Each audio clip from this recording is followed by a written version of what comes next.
The title of my sermon is Origin, Where Did I Come From? And I preached this on Sunday, September the 4th, 2016 at Asbury United Methodist Church in Harrington, Delaware.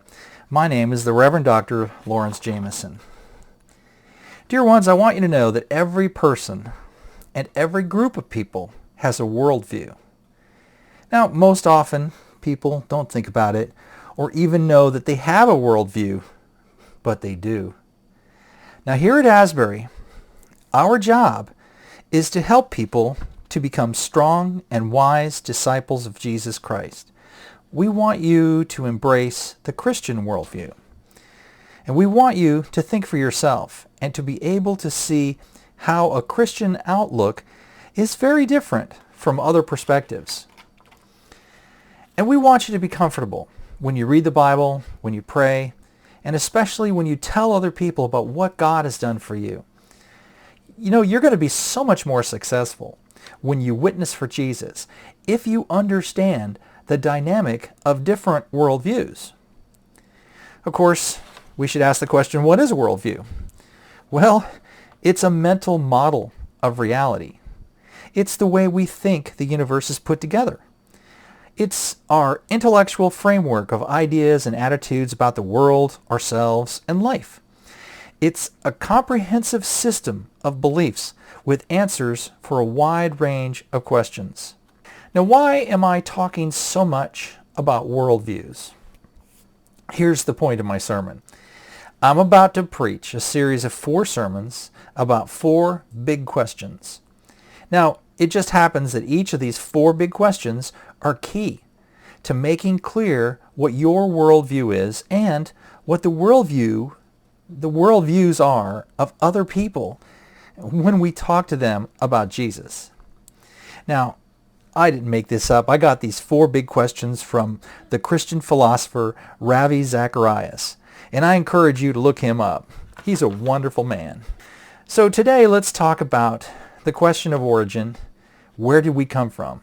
And I'd like to start with a skit, and I'm going to read all the parts myself.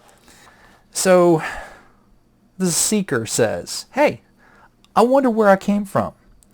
I mean, like, wow, man, what started this world? I wonder if anyone knows the answer. Excuse me, sir, do you know where I come from?" Naturalism.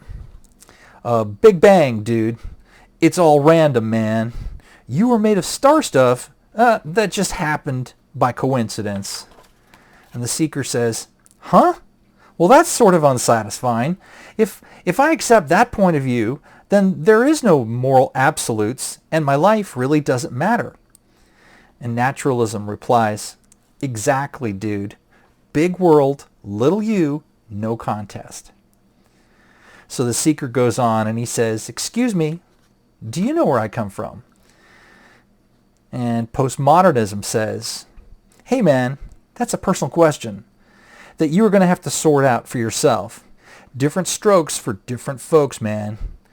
I believe that the stork brought me here, but if you think something different and that works for you, then that's fine." And the seeker says, "Huh? Well, that's sort of unsatisfying. If I accept that point of view, then there is no objective truth or reality, and everything, including science, is just personal opinion." And postmodernism says, "Exactly, dude. I'm skeptical about the big ideas of the past, such as people getting better and better with progress. Nobody is ever going to figure out where we came from, and I'm okay with that." So the seeker goes on and he says, "Excuse me, do you know where I came from?" And the Christian point of view answers and says, "God made you. Your origin is from God." And the seeker says, "Okay, that's an interesting premise. Can you prove that?" And the Christian point of view says, "Did you ask any of the other worldviews to prove their explanations?" And the seeker says, "No, I did not point to you. However, if there is a God, don't you think he would have left us a note or something?" And the Christian point of view replies and says, "Here you go. handing the seeker a Bible, read the first verse in the Bible. It's Genesis chapter 1, verse 1.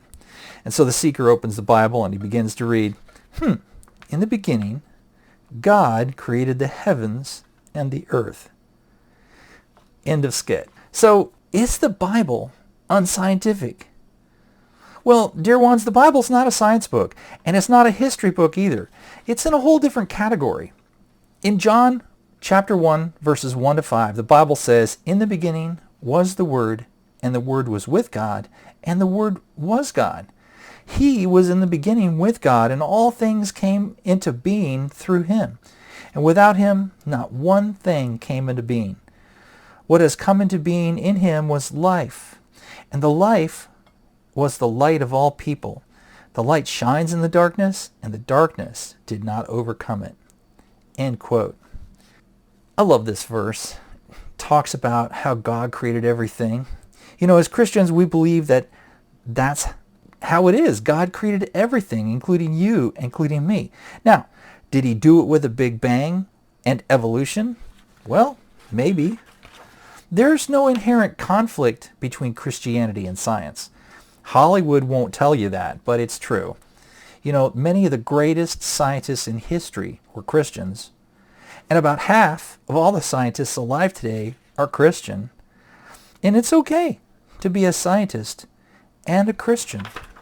Most people don't think about it or even know that they have a worldview, but they do. And here at Asbury Church, our job is to help people to become strong and wise disciples of Jesus Christ. We want you to embrace the Christian worldview. And it just happens that each of the 4 big questions that we're going to look at are key to making it clear what your worldview is and what the worldviews are of the people you talk to about Jesus. Here are the 4 questions. Where did I come from? Why am I here? What is right and what is wrong? And where am I going? Thanks for listening to this sermon.